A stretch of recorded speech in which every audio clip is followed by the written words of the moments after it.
Hi കൂട്ടുകാരെ, അപ്പോൾ beauty and ക്യൂട്ടിയുടെ പുതിയൊരു വീഡിയോയിലേക്ക് എൻ്റെ എല്ലാ കൂട്ടുകാർക്കും സ്വാഗതം. നമുക്കിടെ ഈ വീഡിയോ കണ്ട് ഒരുപാട് കൂട്ടുകാർ എനിക്ക് മെസ്സേജ് അയക്കുന്നുണ്ട് കേട്ടോ. അപ്പോൾ അത് കാണുമ്പോൾ ഒരുപാട് സന്തോഷമുണ്ട്.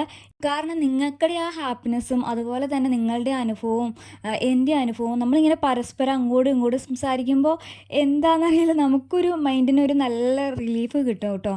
അപ്പോൾ ഇന്ന് ഭയങ്കര സങ്കടത്തോടു കൂടിയാണ് ഞാൻ വീഡിയോ ചെയ്യുന്നത്. കാരണം മുട്ടയിട്ട അന്ന് മുതൽ എനിക്ക് ഭയങ്കര സന്തോഷമായിരുന്നു കേട്ടോ. കാരണം വലിയ പ്രശ്നങ്ങളൊന്നുമില്ല. തുടക്കം മുതൽ എൻ്റെ വീഡിയോ കണ്ടിട്ടുള്ളവർക്ക് അറിയാം, ഞാൻ ഈ കോഴിയെ വാങ്ങിയിട്ട് എനിക്ക് മൊത്തത്തിൽ പണിയായിരുന്നു. കാരണം കോഴിക്ക് തൂക്കൽ വന്നു, അതുപോലെ കോഴികൾ തമ്മിൽ കൊത്തുകൂടുന്നു, കോഴിയുടെ തൂവൽ കൊഴിഞ്ഞു പോകുന്നു, അങ്ങനെ പ്രശ്നങ്ങളുടെ ഒരു പെരുമഴയായിരുന്നു ഞാൻ ഈ പോൾട്രി തുടങ്ങിയതിന് ശേഷം. മുട്ടയിടാത്ത ഇഷ്യൂ ഉണ്ടായിരുന്നു. എന്നാ ഒരു മാസം കഴിഞ്ഞിട്ട് ഒരു മാസത്തിനുള്ളിൽ മുട്ടയിടുമെന്നും പറഞ്ഞാണ് നമുക്ക് കിട്ടിയത്. 1 മാസം പോയി, 2 മാസം പോയി, അങ്ങനെ കാത്തിരിപ്പുകളുടെ ദിനങ്ങളൊക്കെ ആയിരുന്നു. അപ്പോൾ അതെല്ലാം ഓവർകം ചെയ്ത് നമുക്ക് മുട്ട കിട്ടിക്കഴിഞ്ഞപ്പോഴത്തേക്കും ഭയങ്കര സന്തോഷമായിരുന്നു. കോഴിയുടെ അസുഖവും കാര്യങ്ങളും എല്ലാം മാറി നല്ല ഹാപ്പി ആയിട്ട് പോയിക്കൊണ്ടിരിക്കുമായിരുന്നു ഈ കുറച്ച് 1, 2, 3, 4 ആഴ്ചകളായിട്ട്. അപ്പോൾ ആ സന്തോഷത്തെ എല്ലാം മറികടന്നാണ് ഇന്നത്തെ ദിവസം എൻ്റെ പോയേക്കുന്നത് കേട്ടോ. കാരണം അത്രയ്ക്ക് സങ്കടം തോന്നി. വീണ്ടും നമ്മുടെ കോഴികൾ കൊത്തുകൂടാനായിട്ട് തുടങ്ങിയിട്ടുണ്ട് കേട്ടോ. അപ്പോൾ അത് കാണുമ്പോഴത്തേക്കും നമുക്ക് എന്താ പറയുക, വല്ലാതെ എനിക്ക് സങ്കടം വന്നു. അപ്പോൾ സാധാരണ എൻ്റെ മോളാണ് കേട്ടോ മുട്ട പെറുക്കുകയൊക്കെ ചെയ്യുന്നത്. അപ്പോൾ ഇന്നലെ അവൾ ഓടി വന്ന് എൻ്റെ അടുത്ത് വന്നിട്ട് പറഞ്ഞു, അമ്മേ ഇതേ കോഴിയുടെ മുട്ടയിൽ ഇതേ ചോര കാണുന്നു അമ്മേ എന്ന് പറഞ്ഞു. അപ്പം ഞാൻ കരുതി മുട്ടയിടാനുള്ള പ്രയാസം കൊണ്ടാണെന്ന് കരുതി പോയി നോക്കിയപ്പോഴത്തേക്കും നമുക്കടെ കോഴിയുടെ ബാക്ക് നന്നായിട്ട് അവർ കൊത്തുകൂടിയിട്ട് നന്നായിട്ട് തൊലിയൊക്കെ പോയി നല്ല രീതിയിൽ അതിന് നോവെടുത്തിട്ടുണ്ടായിരിക്കും കേട്ടോ. കണ്ടോ, കണ്ടോ, നമുക്കത് കാണുമ്പോൾ തന്നെ മനസ്സിലാകും. അതിൻ്റെ നന്നായിട്ട് അതിന് കൊത്തി കിട്ടിയിട്ടുണ്ട്. അപ്പോൾ അത് മുട്ടയിടാൻ പ്രയാസപ്പെട്ടിട്ടല്ല, ഇവർ തമ്മിൽ കൊത്തുണ്ടാക്കിയിട്ടാണ് ഇതുപോലെ അതിന് മുറിവേറ്റിട്ടുണ്ടായിരുന്നത് കേട്ടോ. അപ്പം ഞാൻ എന്തായാലും അതിനൊന്ന് മാറ്റി, ഞാൻ തൽക്കാലത്തേക്കൊന്ന് മാറ്റി വെച്ചു കേട്ടോ. കാരണം ഞാൻ കേട്ടിട്ടുണ്ട്, കോഴികൾ കൊത്തുകൂടുവാണെങ്കിൽ ഒരാൾക്കുടെ ചോര കണ്ടു കഴിഞ്ഞ് കഴിഞ്ഞാൽ വീണ്ടും അയാൾക്കുടെ മേലെ എല്ലാവരും കൂടി ചേർന്ന് ആക്രമിച്ച് അവരുടെ പണ്ടവും കുടലും ഒക്കെ പുറത്ത് വരുന്ന വരെ ചെയ്യുമെന്ന്. അപ്പം ഞാൻ അടുത്ത കൂട്ടി ചെന്ന് നോക്കിയപ്പോൾ അവിടെ ഒരെണ്ണം കൊത്ത് കിട്ടിയിട്ട് തീരെ അവശനായിട്ട് ഒരാൾ അവിടെ നിൽപ്പുണ്ട് കേട്ടോ. അപ്പോൾ അത് കാണുമ്പോൾ എനിക്ക് ഒത്തിരി സങ്കടം വന്നു. കാരണം നിങ്ങൾക്ക് അറിയാമായിരിക്കുമല്ലോ, നമുക്ക് ഇങ്ങനെ കൊത്തൊക്കെ കൂടി കഴിഞ്ഞ് കഴിഞ്ഞാൽ നമുക്കതിന് വലിയ സൊല്യൂഷനും കാര്യങ്ങളും ഉണ്ടെന്ന് എനിക്ക് തോന്നുന്നില്ല കോഴികൾ തമ്മിൽ.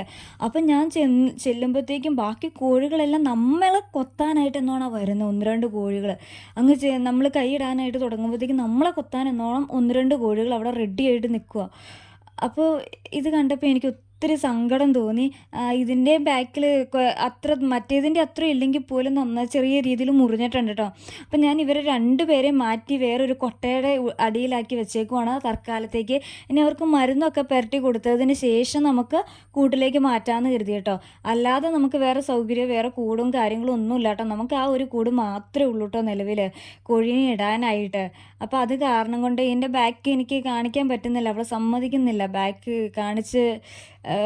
ഒന്നാമത് എൻ്റെ ഒരു കയ്യിൽ ഫോണാണല്ലോ, അപ്പോൾ എനിക്കത് വീഡിയോ എടുക്കാൻ പറ്റുന്നില്ല. എൻ്റെ കയ്യിൽ പക്ഷേ അവിടെ നിന്ന് ബ്ലഡ് ആയിട്ടുണ്ട് കേട്ടോ. അപ്പോൾ നിലവിലിപ്പോൾ നമുക്കിടെ ഈ 2 കോഴികൾക്കും ചെറിയ രീതിയിൽ പരിക്കേറ്റു. ഓരോരുത്തരും നല്ല രീതിയിൽ തന്നെ പരിക്കേറ്റിട്ടുണ്ട് പാവം. അതിൻ്റെ ഇത് കണ്ടോ, ഇതാണ് കേട്ടോ എൻ്റെ കയ്യിലായേക്കുന്നത്. ചെറിയ രീതിയിൽ ബ്ലഡ് നമുക്കിടെ കയ്യിലേക്ക് ആയിട്ടുണ്ട് കേട്ടോ. അതേ കണ്ടോ.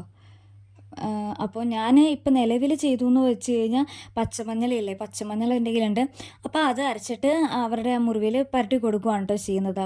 അപ്പോൾ എൻ്റെ മമ്മിയോട് ഈ കാര്യം പറഞ്ഞപ്പോഴത്തേക്കും മമ്മി പറഞ്ഞു, ബെറ്റാഡിൻ തേച്ചാൽ നല്ലതാണ്, പെട്ടെന്ന് മുറിവ് ഉണങ്ങിക്കോളും എന്നിങ്ങനെ മമ്മിയും പറഞ്ഞിട്ടുണ്ട്. അപ്പോൾ അങ്ങനെയും തേച്ച് കൊടുക്കാമെന്ന് കരുതിക്കൊണ്ടാണ് കേട്ടോ ഇപ്പം നിലവിലിരിക്കുന്നത്. വേറെ മരുന്നും കാര്യങ്ങളൊന്നും തേച്ചിട്ടില്ല. ഇപ്പം നിലവിൽ ഞാൻ പച്ചമഞ്ഞൾ ഒന്ന് അരച്ച് അവരുടെ അവിടെ തേച്ച് കൊടുക്കാം, മുറിവിൽ പരട്ടി കൊടുക്കാമെന്ന് തന്നെയാണ് കേട്ടോ കരുതുന്നത്. എന്തായാലും കോഴികൾ വീണ്ടും കൊത്തുകൂടാനൊക്കെ ആയിട്ട് തുടങ്ങിയിട്ടുണ്ട്. അപ്പോൾ ചിലർ പറയും കാൽസ്യത്തിൻ്റെ കുറവ് കൊണ്ടാണ് ഇങ്ങനെ കുത്തുണ്ടാക്കുന്നതെന്നൊക്കെ പറയുന്നുണ്ട്. ഇനി കാൽസ്യം പൗഡറൊക്കെ നമുക്കിപ്പോൾ നിലവിൽ തീർന്നിരിക്കുവാണേ. അപ്പോൾ അത് വാങ്ങിയിട്ടൊന്ന് കൊടുത്തൊക്കെ നോക്കണം.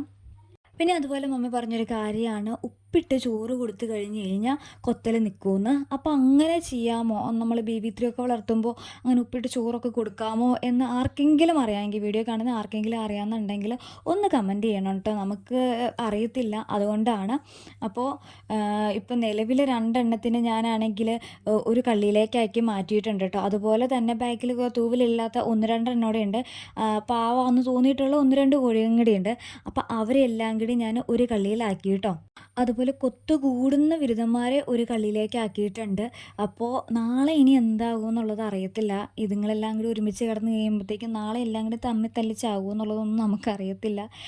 എൻ്റെ ലൈഫിൽ ഞാൻ പറഞ്ഞിട്ടുണ്ട്, വീഡിയോ കാണുന്നവർക്കറിയാം, ഞാൻ എന്ത് പരിപാടി തുടങ്ങിയാലും അത് സക്സസ് ആവാറില്ല. അപ്പോൾ ഇതും അങ്ങനെയായി തീരുമോ എന്നെനിക്കിപ്പോൾ ഓർക്കുക. കാരണം എനിക്കെല്ലാം ആദ്യം നല്ല ഹാപ്പിനെസ് ആയിരിക്കും. എല്ലാം ആദ്യത്തിൽ നല്ല തുടക്കത്തിൽ നല്ല ഭംഗിയായിട്ട് പോകും. പാതി വഴിയാകുമ്പോഴത്തേക്കും എല്ലാം സാഹോ ആ അവസ്ഥയാണ്. അപ്പോൾ ഇപ്പോൾ ഇത് കൊത്തുകൂടുമൊക്കെ കാണുമ്പോഴത്തേക്കും എനിക്ക് വീണ്ടും എന്താ മനസ്സിൽ ഭയങ്കര ഒരു വിഷമമാണ് സത്യം പറഞ്ഞു കഴിഞ്ഞാൽ. എന്തായാലും നമുക്ക് നോക്കാം. അപ്പോൾ വീഡിയോ ആദ്യമായിട്ട് കാണുന്ന കൂട്ടുകാരുണ്ടെങ്കിൽ ഒന്ന് സബ്സ്ക്രൈബ് കൂടി ചെയ്ത് സപ്പോർട്ട് ചെയ്യണേ. അപ്പോൾ ഇന്നത്തെ വീഡിയോ എന്ന് പറയണത് ഇത്രേ ഉള്ളൂ. ഇങ്ങനൊരു വീഡിയോ ആയതുകൊണ്ട് തന്നെ മുയൽക്കുട്ടന്മാരുടെ വീഡിയോസൊന്നും ഞാൻ എടുത്തില്ല കേട്ടോ, മൈൻഡ് അത്ര ഹാപ്പി അല്ലാത്തത് കൊണ്ട്. അപ്പോൾ എന്തായാലും മറ്റൊരു വീഡിയോ ആയിട്ട് നമുക്ക് വീണ്ടും കാണാം. അതുവരേക്കും ടാറ്റാ, ബൈ.